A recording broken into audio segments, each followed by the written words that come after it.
À la population du grand et puissant royaume de Luango, au peuple frère de la grande vallée du Niari et du Poul, je ne vous surprendrai pas et je ne vous apprends rien en disant que les terres léguées par nos ancêtres communs regorgent suffisamment de ressources naturelles pour permettre à chacun de vous, à chacun de nous, de manger à sa faim, de se soigner convenablement et de bénéficier d'une éducation digne de ce nom. Point n'est donc besoin de s'allier au diable pour avoir accès aux choses de la vie, pour satisfaire ses besoins économiques de première nécessité. Mon message d'aujourd'hui s'adresse donc à la dernière poche de résistance du système Sassou, à qui je demande de déposer définitivement les armes. Cette poche de résistance n'est pas celle qui s'en donne l'apparence en s'affichant ostentatoirement avec des armes de guerre pour tenter d'intimider notre population, d'intimider nos populations. En effet, la dernière poche de résistance du système du sous-préfet du bord de la Lima se compose des hommes et des femmes plus discrets qu'on retrouve généralement dans les catégories socio-professionnelles non exhaustives que je citerai. Les fonctionnaires fictifs de la fonction dite publique qui perçoivent des salaires alors qu'ils n'effectuent aucun travail. Les anciens policiers, militaires, gendarmes, hommes et femmes politiques ou non, qui vivent à l'étranger, dans la diaspora, mais qui, avec la complicité de la dictature, continuent de percevoir indûment leur salaire dans des banques établies sur les terres de nos ancêtres.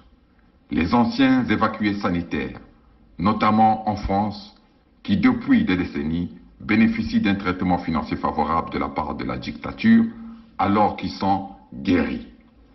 Les subalternes de l'administration basée sur les terres de nos ancêtres, qui vivent au-dessus de leurs moyens par le biais du racket des pauvres populations, ce qui est communément appelé Madesoyabana. Les douaniers, qui, pour nombreux, officiellement, gagnent autour de 200 000 francs CFA par mois, mais dépensent plus de 4 millions de francs CFA chaque 30 jours. Aux percepteurs d'impôts qui n'ont pas la malice, comme il est dit dans la Bible, de se faire des amis avec l'argent volé afin d'assurer leurs arrières. Aux hommes sans charisme, sans référence académique, sans esprit de créativité, sans intelligence, sans humanité, qui adhèrent à la franc-maçonnerie tropicale dans le seul but de s'enrichir et de briller. Ces hommes capables, comme disait Coluche, de manger le cirage pour briller en public. Aux anonymes qui, pour draguer une femme ou un homme, se sentent obligés de s'inventer un lien de parenté ou d'alliance avec tel ou tel homme ou femme politique originaire de sa région ou de sa tribu. Aux hommes et femmes qui rêvent de devenir matériellement riches sans travailler, rien qu'en adhérant au parti de coupeurs de tête ou au parti congolais de travail, en passant maître dans l'art du sacrifice humain.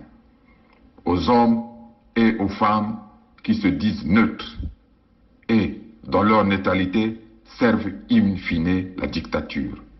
Aux soi-disant évêques et pasteurs qui disent la vérité sans jamais la vivre, donc augmentent chaque jour la population de l'enfer.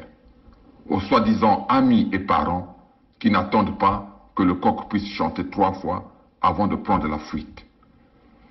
Enfin, je voulais tout simplement vous dire et vous redire que les terres léguées par nos ancêtres regorgent suffisamment de richesses pour permettre d'assurer la joie et le bonheur de tous et pour permettre de vivre en toute sérénité.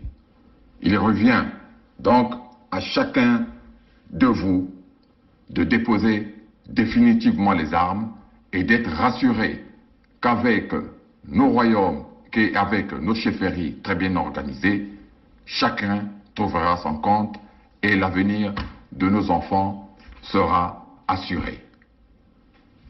Vive le Luango souverain et insoumis, pour que vivent les royaumes et chefferies unis du Congo. Vive le Luango souverain et insoumis, pour que vivent les royaumes et chefferies unis d'Afrique. Tshikaya Zinga Ier, roi du Luango.